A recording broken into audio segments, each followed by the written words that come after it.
कम जो मजामा भाई लोग एक दानव था जिसके पास असुरों की पूरी फौज थी। ये लोग जहां भी जाते वहां लाशों के ढेर लगा देते। पलक झपकते पूरा इलाका गोलियों की आवाज से गूंज उठता। अपराध के छाये में रहने का शौक, खतरनाक हथियारों के साथ दोस्ती, जुर्म की दुनिया के बेताज बादशाह का अंत बोले तो बेहद खतरनाक। अरे मामा, आज के इस गैंगस्टरों के एपिसोड में बात हरियाणा के अब तक के सबसे जुल्मी, सबसे दुर्दांत गैंगस्टर वीरेंद्र काना मांडी की। गांव मांडी की गलियों में खेलता हुआ वीरेंद्र जवान हुआ और फिर कहीं से एक छोटे से गांव का मासूम सा बच्चा बन गया अपराध की दुनिया का बेताज बादशाह, जिसकी बंदूकें चलती फिर तो किसी के मायके लाल में हिम्मत ना थी कि ऊंची निगाहों से देखे। आइए पूरी कहानी जानते हैं। भाई लोग, हरियाणा के पानीपत जिले की इसराना तहसील में एक गांव है मंडी। इसी गांव के एक साधारण किसान परिवार में पैदा हुआ था वीरेंद्र सिंह। जैसे ही गांव से बाहर निकला, कॉलेज पहुंचा, बस यहीं से उसके अपराध की शुरुआत हो चुकी थी। छोकरा था दिखने में बापू, बापू बोले तो अपने गांधी बापू, लेकिन छोकरे में बापू वाले एक भी गुण ना थे। इसका अपना अलग फंडा था। कोई एक थप्पड़ झाड़ता तो ये उसका हुलिया ही बिगाड़ डालता। बताया जाता है कि कॉलेज के दिनों उसकी मुलाकात हुई खेड़ी सिरका के कुख्यात गैंगस्टर विजय से। बताते हैं कि वह महज 20 साल का था। अपने कॉलेज के फंडरों के साथ कुरुक्षेत्र जिले के छोचर गांव के मिल व्यापारी को लूटने का रावस गेम प्लान बनाया। अरे बाबा, 20 साल का छोकरा था, दुबला पतला शरीर था, अंदर से था बारूद। 25 लाख की डकैती का मास्टर प्लान तैयार कर चुका था वारदात को अंजाम देने। फंडरों का पूरा गैंग लेकर जा पहुंचा, लेकिन इधर हो गया लफड़ा। गाड़ी खराब हो गई, आसपास के लोगों को भनक लग गई। अब भागना पड़ा। पूरा गैंग छोचर गांव के जंगल को चीरता हुआ पैंथर माफिक फरार हो गया। इधर प्रदेश पुलिस ने वारदात की गंभीरता को भांप लिया था। पुलिस वाले बखूबी जानते थे कि अपनी पहली वारदात को अंजाम देने इतना बड़ा जोल कर सकता है। अगर इस छोकरे को पकड़ा नहीं गया तो आने वाले वक्त में यह गैंगस्टर पूरे हरियाणा को हिला डालेगा। जिसके चलते पुलिस ने वीरेंद्र काना मांडी के सारे फंडरों को उठा लिया। इसके बाद जमानत पर आने के बाद वह गैंगस्टर बनने की राह पर चलने पड़ा। छोटी मोटी वारदातें उसके नाम दर्ज होने लगी। फिर तो कभी जेल कभी बाहर, यह सिलसिला शुरू हो गया।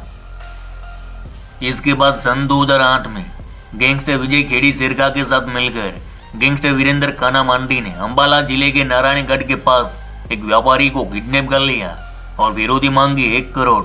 1 करोड़ की विरोधी मांग कर वीरेंद्र और काना मांडी ने पूरे प्रदेश को हिला डाला। हालांकि पुलिस ने व्यापारी को बचा लिया और अपने घर सही सलामत पहुंचा दिया, लेकिन वीरेंद्र काना मांडी अभी तक फरार था। साथ साथ पूरे प्रदेश में उसकी दहशत ने अपनी अलग जगह बना ली थी।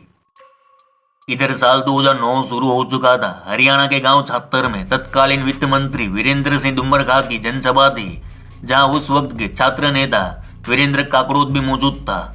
सामने हजारों की भीड़ में एक कट्टा लिए खड़ा था वीरेंद्र काना मांडी। पलक झपकते वीरेंद्र काना मांडी की पिस्टल से एक पित्तल की गोली निकली। छात्र नेता वीरेंद्र काकड़ोद के सीने को छल्ली करती निकल गई। इधर भगदड़ मच गई और काना मांडी गायब। इसी साल वर्ष 2009 में कुख्यात गैंगस्टर वीरेंद्र काना मांडी ने अपने दोस्त सुरेंद्र टुट्टी के साथ मिलकर नरवाना के पहलवान चोपड़ा की गार्डन में घुसकर अंधाधुंध गोलियां बरसा कर हत्या कर दी। इसके बाद पेगा गांव की जुंडी पर भी गोलियां बरसाई।